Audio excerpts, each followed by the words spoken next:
June 6, 1944, 3:17 in the morning. Lieutenant Richard Winters of Easy Company, 506th Parachute Infantry Regiment stands in a field 2 miles east of Sainte-Marie-du-Mont, France. He landed 12 minutes ago. He has found 11 men from his company. He is supposed to have 140. 32 C-47 transport aircraft dropped the 506th Regiment across 50 square miles of Norman countryside. The regiment is scattered, disorganized, lost. And in 4 hours, 14,000 American soldiers will land on Utah Beach 3 miles away.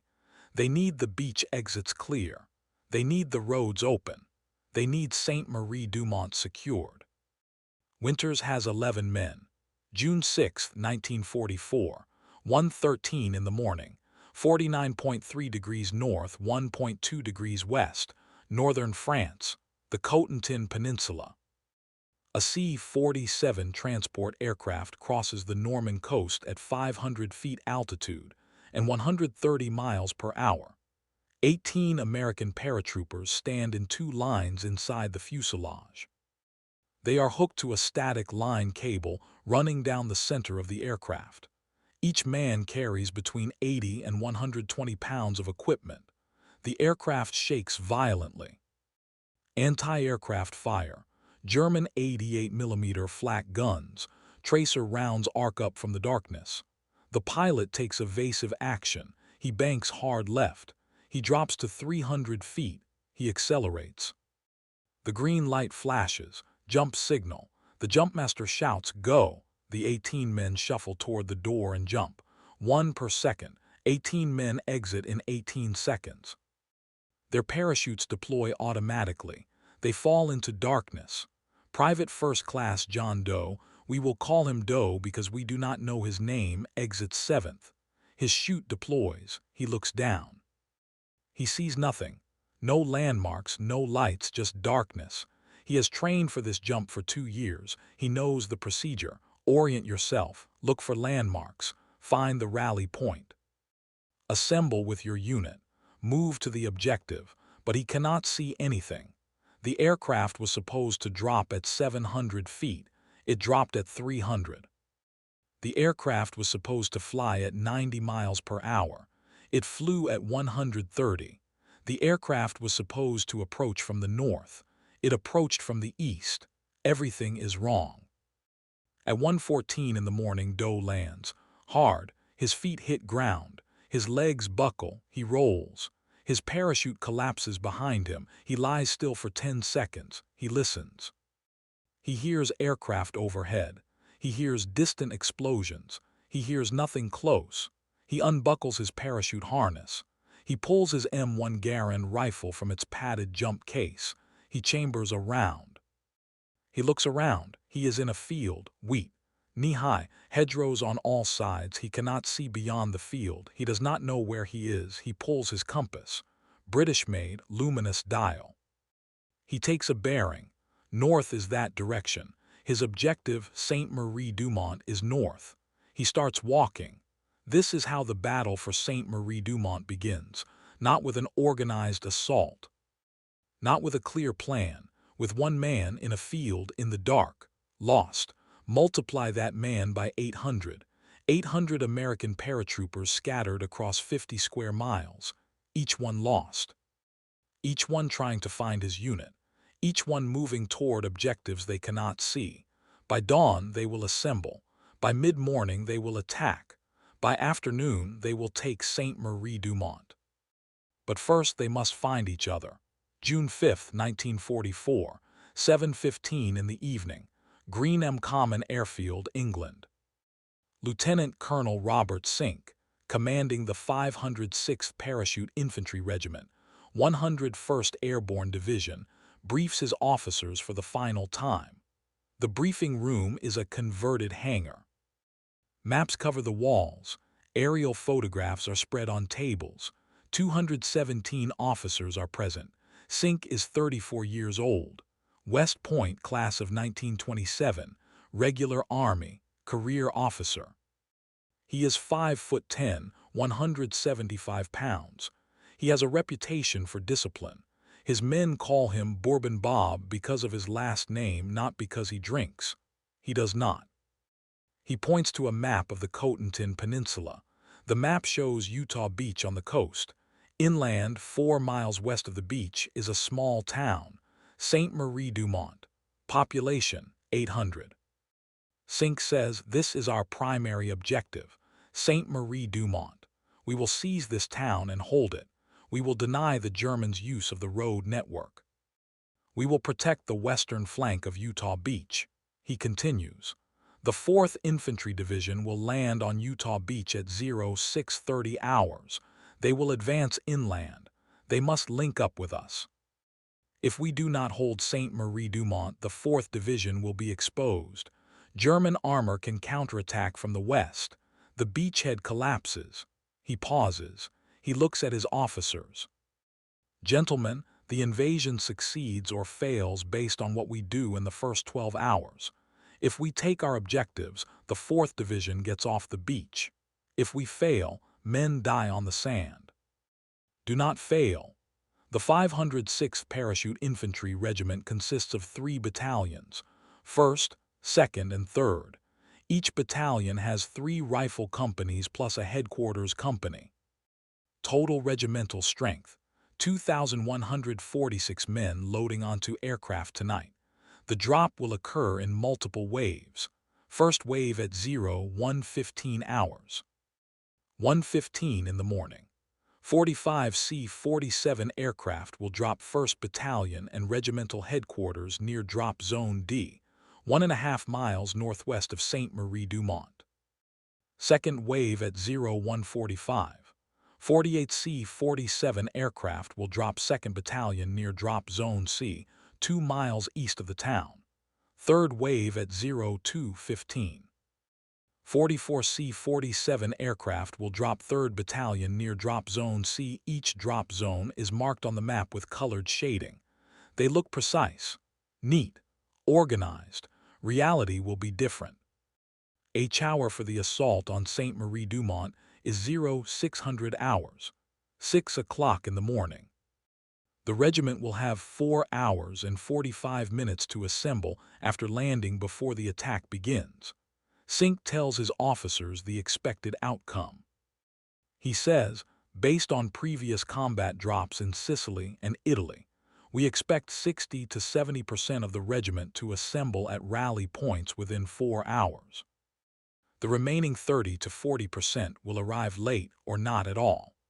This means approximately 800 men will be available for the assault on Sainte-Marie-du-Mont. The town is defended by an estimated company of German infantry, 120 men. The Americans will have 6-to-1 numerical superiority. Those numbers are optimistic. They assume the Germans do not reinforce. They assume no German armor. They assume the paratroopers land on their assigned drop zones. None of these assumptions will hold." At 9:45 in the evening on June 5th, the men board their aircraft. They have their faces painted with cocoa powder and lard. Some have shaved their heads into mohawks. They carry their weapons in padded cases strapped to their legs. They carry reserve parachutes on their chests, main parachutes on their backs, ammunition, grenades, rations, water, morphine, sulfa powder, tourniquets, some carry more, Bangalore torpedoes for blowing wire, anti-tank mines, satchel charges, radio batteries, extra ammunition for crew-served weapons. Total weight per man, 80 to 120 pounds. Some men carry 140 pounds. They can barely walk. They will jump carrying this weight. If their parachute malfunctions, they will die before they can deploy their reserve. At 10:57 in the evening, the first C-47 takes off. The others follow at 30-second intervals. 137 aircraft in total. They form up over England and turn south. They cross the English Channel in formation. The flight takes 1 hour and 38 minutes. At 1:09 in the morning on June 6th, the formation crosses the Norman coast. Anti-aircraft fire begins immediately. Tracers fill the sky. Pilots take evasive action. The formation breaks apart. At 1:13, the first aircraft reaches its drop zone. The green light flashes. The men jump, but they are not over drop zone D, they are 4 miles south. The pilot navigated incorrectly. Or the anti-aircraft fire forced him off course, or the landmarks looked different in darkness. It does not matter. The men are landing in the wrong place. This happens to 106 of the 137 aircraft.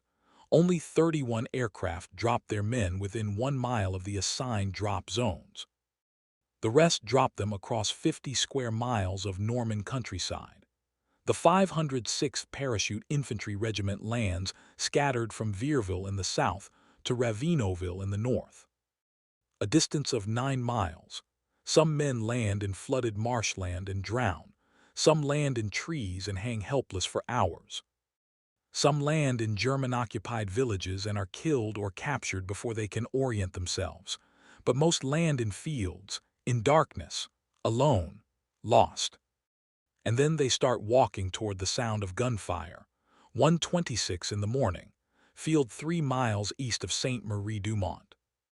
Lieutenant Richard Winters of Easy Company, 2nd Battalion, 506th Parachute Infantry Regiment lands in a wheat field. He unbuckles his harness. He pulls his M1 carbine from its jump case. He loads a 15-round magazine. He looks around.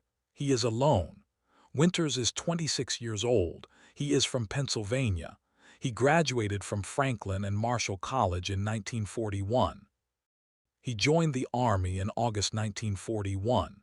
He volunteered for Airborne in 1942. He has trained for 26 months. He has never been in combat. He is 5'11", 165 pounds. He carries an M1 carbine, 6 magazines, 4 grenades, a trench knife, a compass, a map, a flashlight, binoculars, rations, water, and a cricket clicker. The cricket is a small brass device. You press it, it clicks. The clicker is the recognition signal for D-Day. 1 click means flash. 2 clicks means thunder. This prevents Americans from shooting each other in the dark. Winters pulls his cricket, he clicks it once. Flash, he waits. Silence, he clicks it twice. Thunder, he waits. He hears a response, 2 clicks. Thunder, direction 50 yards west. He moves toward the sound. He finds Private First Class William Howell from his company. Howell landed 30 seconds before Winters. They compare notes. Neither knows exactly where they are. They agree to move north. That is the direction of the objective. Over the next hour, Winters and Howell find 9 more men from Easy Company. 2 are from Winters' own platoon. 7 are from other platoons. Total, 11 men out of 140. Winters makes a decision. He cannot wait for the rest of the company. He must move toward the objective. He organizes the 11 men into a tactical unit. 3-man fire team, 4-man fire team, 4-man fire team, himself in command. At 2:37 in the morning, Winters' group begins moving north. They move in a tactical column, 10-yard spacing. They move slowly. They stop frequently to listen. They use the cricket clicker to identify friend or foe. At 3:05, they encounter another group of paratroopers. 12 men from Dog Company, 2nd Battalion. The leader is Lieutenant Robert Brewer. Brewer's group is also moving north. Winters and Brewer combine their groups. Total, 23 men. At 3:29, they encounter a third group. 15 men from Fox Company, 2nd Battalion, led by Lieutenant James Dial. Total, 38 men. At 3:51, they reach a paved road. The road runs east-west. Winters checks his map. This is the road from Sainte-Marie-du-Mont to Cairnton. They are 1 mile south of the town. They hear vehicles, German vehicles, coming from the west. Winters signals his men into the ditches on both sides of the road. They lie flat. They aim their weapons at the road. At 3:54, a German convoy passes. 3 trucks, 1 Kubelwagen utility vehicle, approximately 40 German soldiers visible. The trucks are moving east toward Cairnton. Winters does not engage. His force is too small. Engaging would reveal their position. He lets the convoy pass. At 4:02, Winters' group crosses the road and continues north. They are now less than 1 mile from Sainte-Marie-du-Mont. At 4:17, they encounter the main assembly point for 2nd Battalion. The assembly point is in a field 800 yards south of the town. Approximately 250 paratroopers have assembled here. This is 62% of the battalion's strength. Better than predicted. The battalion commander, Lieutenant Colonel Robert Strayer, is at the assembly point. He has set up a command post in a small farmhouse. Winters reports to Strayer. He reports his route, the German convoy, the terrain, and his group's strength. Strayer briefs Winters on the situation. 1st Battalion has not assembled yet. Their drop was scattered even more than 2nd Battalion. Current estimate: 150 men from 1st Battalion have assembled. 3rd Battalion has assembled approximately 200 men. Total American strength available for the assault on Sainte-Marie-du-Mont: 600 men, not the predicted 800, and not 6-to-1 superiority over the German defenders. More like 5-to-1. If the German strength estimate is accurate, it is not. 5:22 in the morning, 800 yards south of Sainte-Marie-du-Mont. The sky is getting light. Dawn is at 5:58. Sunrise is at 6:39. Twilight provides just enough light to see shapes but not details. This is the most dangerous time. Enough light to be seen. Not enough light to identify targets. Lieutenant Colonel Strayer briefs his company commanders. He says, "We attack at 0600, 38 minutes from now. I need reconnaissance. I need to know the German strength and positions. I need to know which buildings are occupied. I need to know where the machine guns are." He points to Lieutenant Winters. "Easy Company will conduct the reconnaissance. Take your men. Move to the southern edge of town. Observe, report back. Do not engage unless fired upon. We cannot alert the Germans before the assault." Winters salutes. He assembles Easy Company. He now has 34 men present. More have trickled in during the night. Still not his full company, but enough. At 5:28, Easy Company moves north towards Sainte-Marie-du-Mont. They move in 2 columns along both sides of the road. They use hedgerows for concealment. They move quietly. At 5:39, they reach the southern edge of town. The town consists of approximately 60 buildings arranged along 3 streets. The main street runs north-south through the center of town. 2 side streets run parallel. The church sits in the center. Stone construction, square tower, visible from anywhere in town. Winters deploys his men along the hedgerow at the town's edge. He pulls his binoculars, British-made, 6-power magnification. He glasses the town systematically, left to right, building by building. He sees no movement, no Germans visible, no vehicles, no guards. The town appears deserted. This is wrong. The town should be defended. Either the Germans have withdrawn or they are hiding. Winters sends a 4-man patrol forward. Sergeant Donald Malarkey leads. The patrol moves slowly along the eastern side of the main street. They use buildings for cover. They move from doorway to doorway. At 5:47, the patrol reaches the first building on the southern edge of town, a 2-story stone house, windows shuttered, door closed. Malarkey tries the door handle, locked. He signals his team. Private First Class Joseph Toy moves to a window. He looks through a crack in the shutters. He sees nothing. Dark interior. The patrol moves to the next building. A bakery, door open. They enter. Ground floor is empty. Flour on the floor, oven cold. No one has baked bread here in days. They clear the second floor. Empty. They move to the third building. A stable, wooden construction, door half open. They enter. Empty. No horses, no hay, abandoned. At 5:53, Malarkey's patrol reaches the church in the center of town. They circle around it. The church door is closed. Malarkey tries it, unlocked. He opens it slowly. The hinges creak. He enters. The interior is dark. Wooden pews, stone walls, vaulted ceiling. Empty. Malarkey exits the church and signals Winters, all clear, no Germans found. Winters is suspicious. The intelligence report said one company of Germans defending Sainte-Marie-du-Mont. 120 men. Where are they? He makes a decision. He will advance Easy Company into the town cautiously. If the Germans are here, they will reveal themselves. If not, Easy Company secures the southern half and calls in the battalion. At 5:56, Winters signals his company forward. They enter Sainte-Marie-du-Mont in 2 columns. First platoon advances down the main street. Second platoon advances down the eastern side street. Third platoon remains in reserve at the southern edge. At 5:58 the sun rises. Full daylight. Visibility improves dramatically. At 6:01, Easy Company reaches the church in the center of town. They have encountered no Germans. Winters sets up a command post in a house adjacent to the church.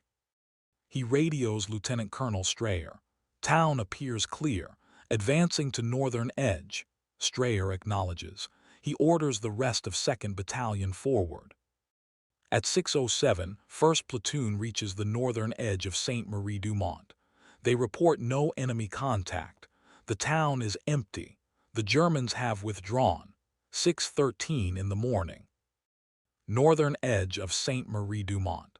Lieutenant Winters stands at the northern edge of town and looks north. He can see open fields. He can see hedgerows. He can see a paved road running north. And beyond that, 1 mile away, he can see the beach, Utah Beach. He can see the ocean. He can see landing craft approaching the shore, hundreds of them, the invasion fleet.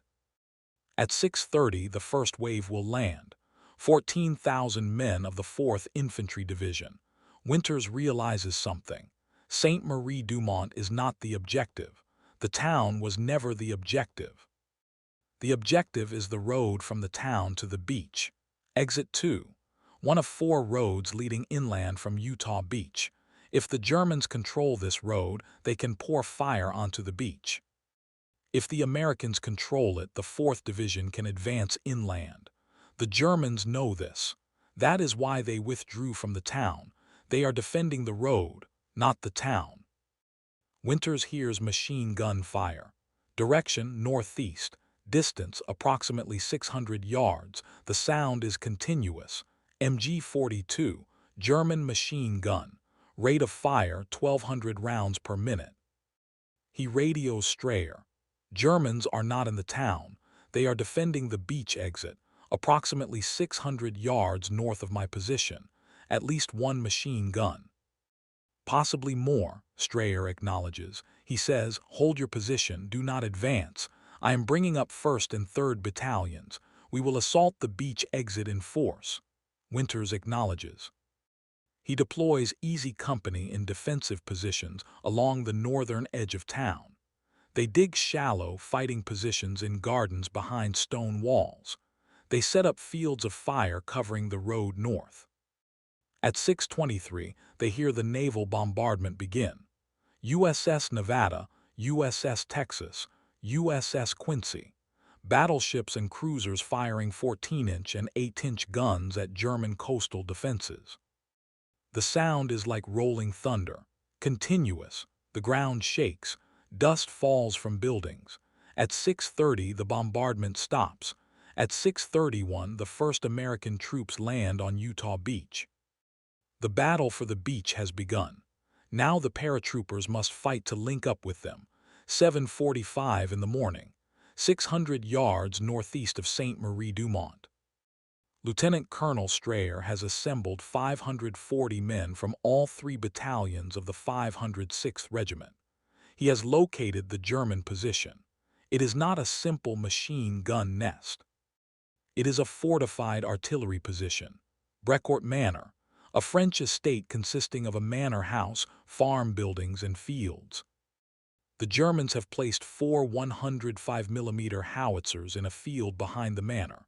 The guns are in earthen revetments. Each gun has a crew of 6.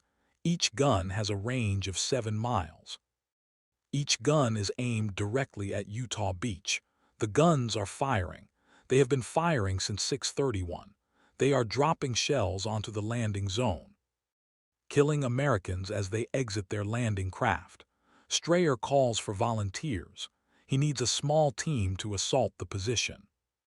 A frontal assault with 500 men would work, but it would cost heavy casualties. A small team moving through hedgerows can approach unseen and destroy the guns with grenades and satchel charges. Lieutenant Winters volunteers.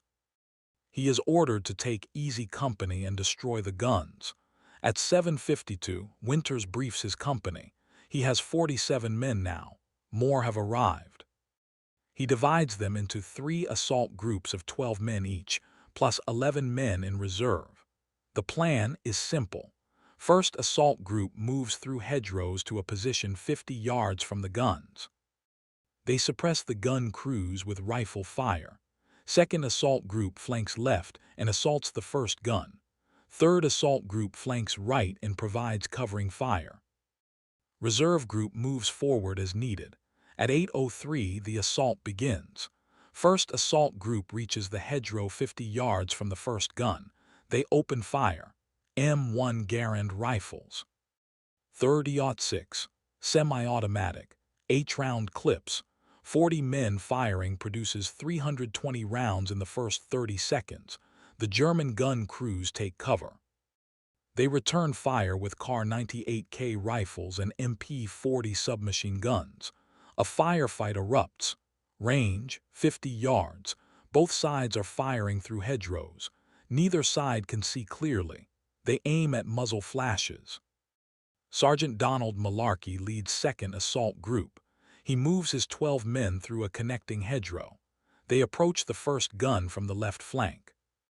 They reach a position 20 yards from the gun. The German crew is focused on the front. They do not see Malarkey's group. Malarkey throws a grenade. He throws it overhand like a baseball. The grenade lands in the gun pit. It detonates. 3 Germans go down. The other 3 turn toward Malarkey's position. Malarkey's men open fire. 12 rifles at 20 yards. All 3 Germans are killed. The first gun is destroyed. The crew is dead.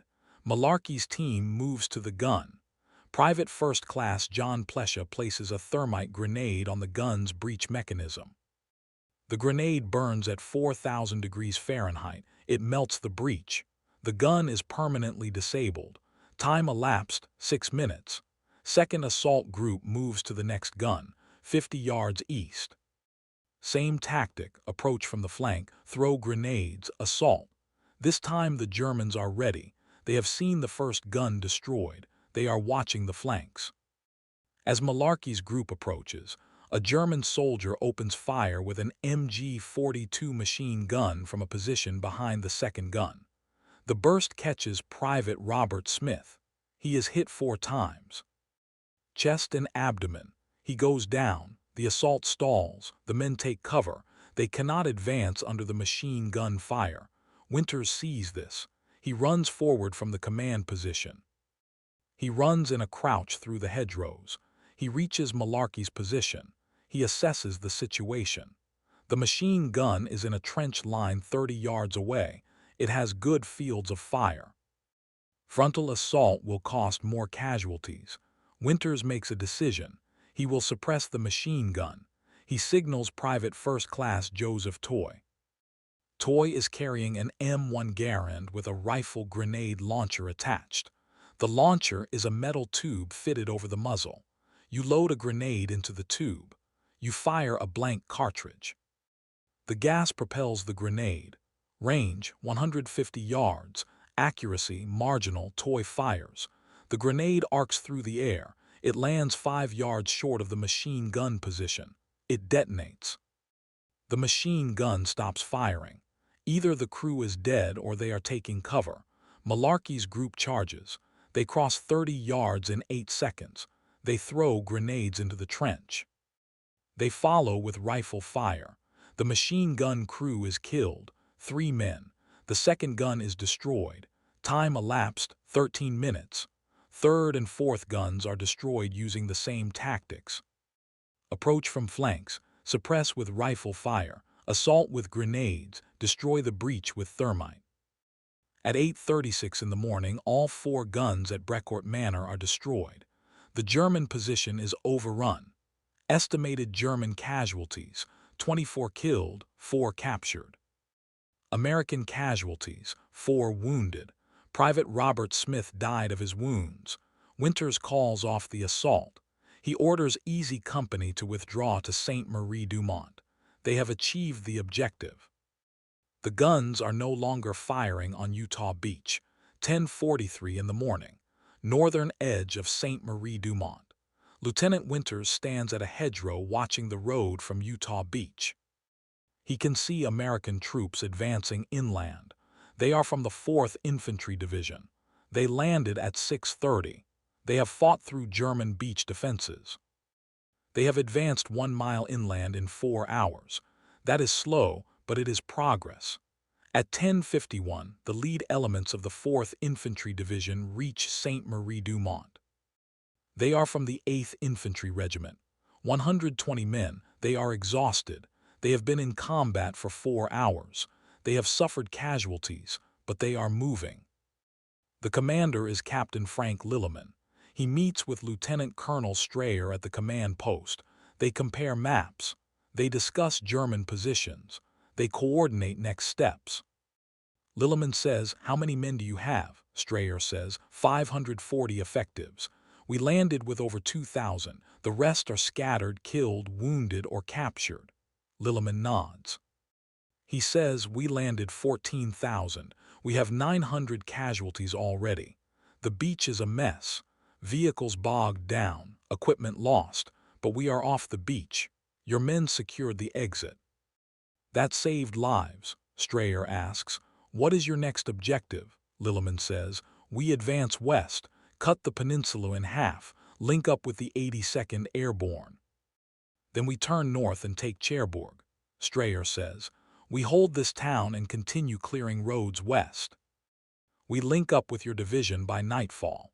At 11:15, the 4th Infantry Division resumes its advance west. The 506th Parachute Infantry Regiment remains in Sainte-Marie-du-Mont. They establish a defensive perimeter. They send patrols west and north. They clear hedgerows and fields of scattered German resistance. At 2:30 in the afternoon, German artillery begins shelling Sainte-Marie-du-Mont. The shells are coming from the south. Estimated 6 guns, 105 mm. They fire for 17 minutes. 38 shells land in and around the town. 2 Americans are killed, 7 wounded. 14 French civilians are killed or wounded. The civilians had been hiding in cellars. Some emerge to see what is happening. They are caught in the bombardment. At 2:47, the shelling stops. No German counterattack follows. The shelling was harassment fire, not preparation for an assault. At 4:09 in the afternoon, more paratroopers arrive in Sainte-Marie-du-Mont. These are men who landed far from their drop zones and have spent the day walking toward the sound of fighting. They arrive in groups of 3, 5, 10. By 5 o'clock, the 506th Regiment has 830 men assembled in and around the town. That is 39% of the regiment's original strength. 61% are missing. Most will trickle in over the next 2 days. Some are dead, some are wounded, some are captured, some drowned in flooded fields, some are still walking toward the objective. At 6:15 in the evening, Lieutenant Colonel Sink, the regimental commander, arrives from Drop Zone D. He has spent the day assembling 1st Battalion. He sets up regimental headquarters in the manor house north of town. He briefs his battalion commanders. He says, "We have achieved our D-Day objectives. We secured the beach exits. We linked up with 4th Infantry Division. We hold Sainte-Marie-du-Mont. Tomorrow we advance west. We have orders to take Cairnton. That will be harder. He pauses. Good work today, gentlemen. Pass that to your men. They saved the invasion. Tell them that. Final casualty figures for the 506th Parachute Infantry Regiment, June 6, 1944. Killed in action, 68. Wounded in action, 147. Missing in action, 214. Of these, 81 will eventually return to the regiment. The rest are dead or captured. Total casualties, 429. 20% of the regiment's strength. Breakdown by cause, killed or injured during the parachute drop, 43. These include men who drowned in flooded fields, landed in trees and could not cut themselves free, hit obstacles on landing, or were shot while descending. Killed or captured on landing before assembling with units, 86. These men landed in or near German-occupied villages, encountered German patrols, or were cut off and overwhelmed. Killed or wounded in combat operations June 6, 300. This includes the assault on Sainte-Marie-du-Mont, the Brécourt Manor attack, and various skirmishes throughout the day. For comparison, the 4th Infantry Division, landing on Utah Beach, suffered 197 casualties on D-Day. That is 1.4% of their 14,000-man force. The 506th Parachute Infantry Regiment suffered 20% casualties. Paratroopers always pay a higher price. They land scattered, disorganized, without heavy weapons, without armor, without artillery support. They fight as small units or individuals until they can assemble. By then, casualties have already occurred. But the mission succeeds because of what paratroopers do before the beach landing.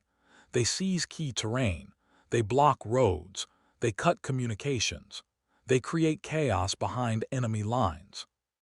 They prevent the Germans from organizing an effective defense of the beaches. At Utah Beach, American casualties were the lowest of any D-Day beach, 197 men.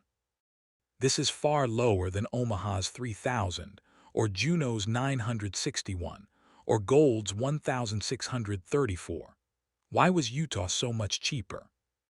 Because the 101st and 82nd Airborne Divisions landed behind Utah Beach.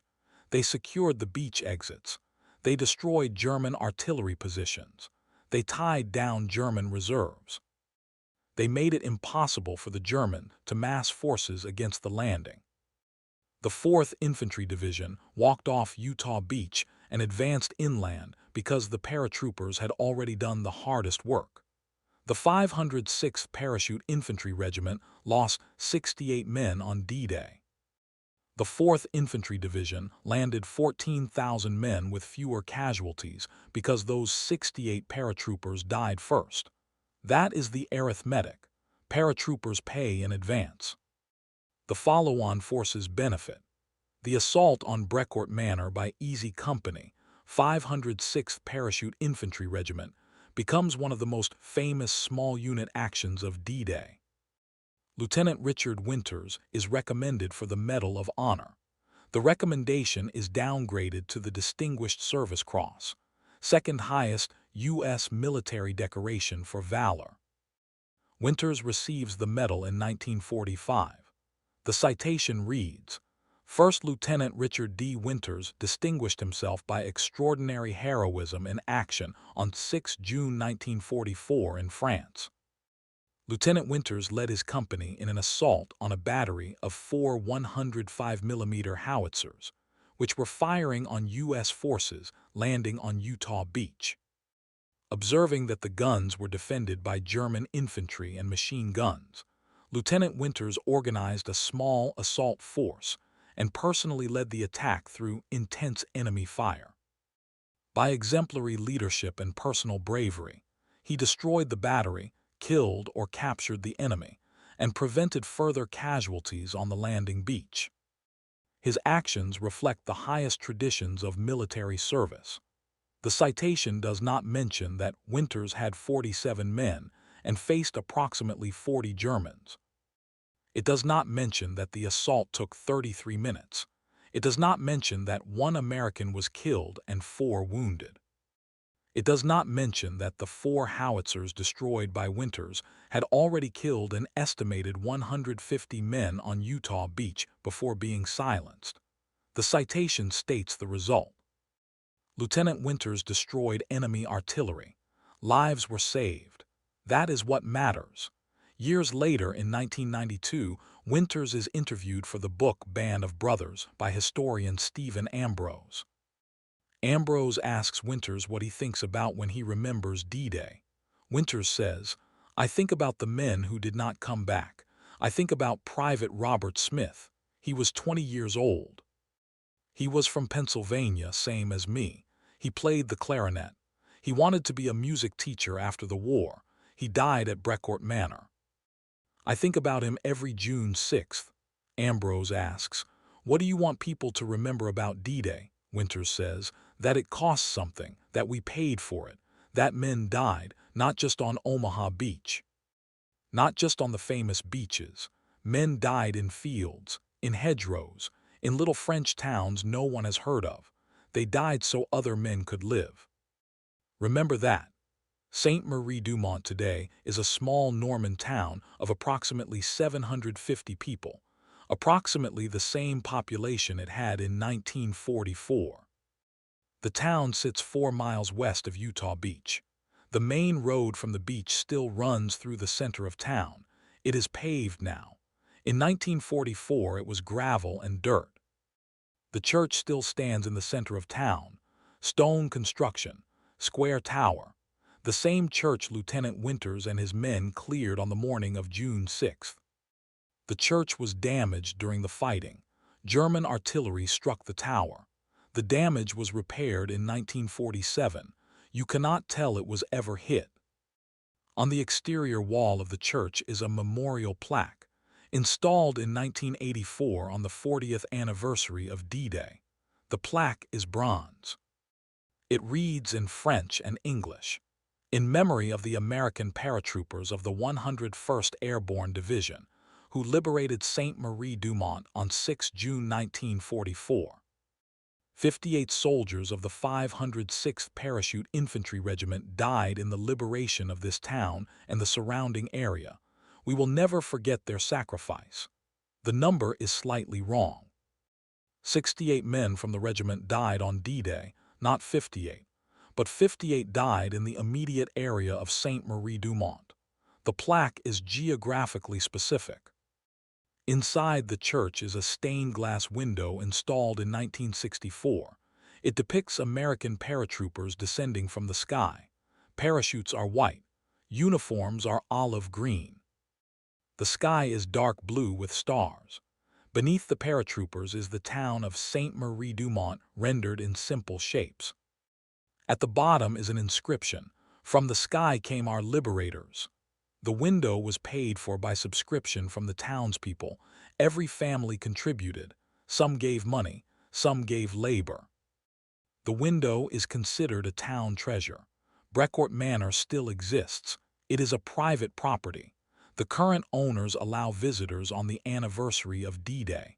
The rest of the year it is closed. The fields where the German howitzers stood are now planted with wheat. The trenches have been filled. The gun positions are gone. But if you know where to look, you can still see the depressions in the earth where the revetments were dug. In 2004, the 60th anniversary of D-Day, a small memorial was erected at Brécourt Manor. Stone simple. It lists the names of the Easy Company soldiers who participated in the assault. 14 names. At the top it says, "They destroyed the guns and saved the beach." At the bottom is a quote attributed to Lieutenant Winters. "The only hope you have is to accept the fact that you are already dead. The sooner you accept that, the sooner you'll be able to function as a soldier is supposed to function. Without mercy, without compassion, without remorse. All war depends upon it." Winters later said he never said those words. He said they came from a movie, but the quote remains on the memorial. It sounds like something a soldier would say. True or not, It conveys the mindset required to walk into machine gun fire and not stop. The Utah Beach Museum, located at the beach itself, has an extensive exhibit on the 101st Airborne Division. Uniforms, weapons, maps, personal items, photographs. A full-size C-47 aircraft hangs from the ceiling. Visitors can walk inside it. They can see how cramped it was. 18 men in a space designed for 12 passengers. One exhibit case contains items recovered from the drop zones: parachutes, helmets, entrenching tools, canteens, dog tags. Each item has a small placard. Some say unknown soldier. Some say a name, rank, unit, and killed in action, June 6, 1944. Every year on June 6th, there is a ceremony at Sainte-Marie-du-Mont. The mayor speaks. A representative from the U.S. Embassy speaks. Veterans attend when they can. In 2024, there were no living veterans of the 506th Regiment's D-Day jump able to travel. The youngest survivor would be 98 years old. Most are gone. But the town remembers. School children are given the day off. They attend the ceremony. They lay flowers at the memorial. They are taught the names: Winters, Malarkey, Toy, Guaner, Lipton. Men who became famous decades later because of a television series. But in Sainte-Marie-du-Mont, they were always remembered.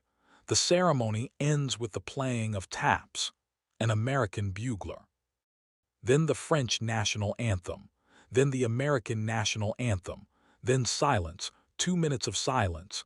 Everyone stands, no one moves, and in that silence, if you listen, you can almost hear it. The sound of aircraft engines, the sound of parachutes deploying, the sound of men landing in darkness, the sound of crickets clicking, flash, thunder. The sound of men finding each other and moving toward an objective they cannot see, but know they must take. The sound of ordinary men doing extraordinary things because there was no one else to do them. That is what Sainte-Marie-du-Mont remembers, not the tactics, not the strategy, the men. 68 of them never left. The battle for Sainte-Marie-du-Mont teaches a lesson that appears in every military academy curriculum after 1944. Airborne operations succeed not because of precision, but because of initiative. The 506th Parachute Infantry Regiment was scattered across 50 square miles. Only 38% assembled at their designated rally points within 4 hours. The drop was a tactical disaster. But the regiment achieved its objectives. How? Because individual soldiers and small groups moved toward the sound of gunfire. They did not wait for orders. They did not wait for their units to assemble. They found other paratroopers and formed ad hoc units. They moved toward objectives marked on their maps. They took initiative. Lieutenant Winters had 11 men. He needed 140. He did not wait. He moved forward. He found more men. He organized them. He attacked. This is the doctrine of leaders' reconnaissance and mission-type orders taken to its extreme. You give soldiers an objective. You train them to think independently. You trust them to achieve the objective even when the plan fails. The plan always fails. Every military planner knows this. No plan survives first contact. The question is what happens after the plan fails. At Sainte-Marie-du-Mont, the plan failed completely. The drop was scattered. The assembly took longer than expected. German positions were in different locations than predicted, but the objective was achieved because soldiers adapted. This became the model for U.S. Army doctrine on decentralized operations. Train soldiers to think, give them clear objectives, trust them to adapt when things go wrong. The U.S. Army's current mission command doctrine is a direct descendant of lessons learned at Sainte-Marie-du-Mont. But doctrine does not capture what it felt like. Doctrine does not convey the fear of landing alone in darkness in enemy territory, the confusion of not knowing where you are, the loneliness of being separated from your unit, the courage required to start walking toward an objective you cannot see, knowing Germans are somewhere in the darkness. Private John Doe, the soldier we described in the opening, landed alone. He walked north, he found other soldiers, he joined them. He fought at Sainte-Marie-du-Mont. He was wounded in July. He returned to combat in August. He fought through France, Belgium, Holland, Germany. He survived the war. He went home to Ohio. He worked in a factory for 37 years. He had 4 children. He died in 1989. No one knows his name. We called him John Doe because the records do not specify which private did what on which day.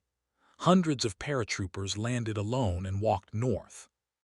Hundreds joined ad hoc groups. Hundreds fought at Sainte-Marie-du-Mont. We know their regiments. We know their companies. We know some names from medal citations and casualty lists. But most are anonymous. They did their jobs, they took their objectives, they survived or they did not. They went home or they did not. History remembers the leaders: Winters, Sink, Strayer. The men with names and citations. But the battle was won by the men without names. The privates and corporals who landed scattered, found each other, organized themselves, and walked into enemy fire because that was the job. That is the lesson of Sainte-Marie-du-Mont. Not the tactics, not the strategy. The soldiers, ordinary men, extraordinary circumstances. They did not fail.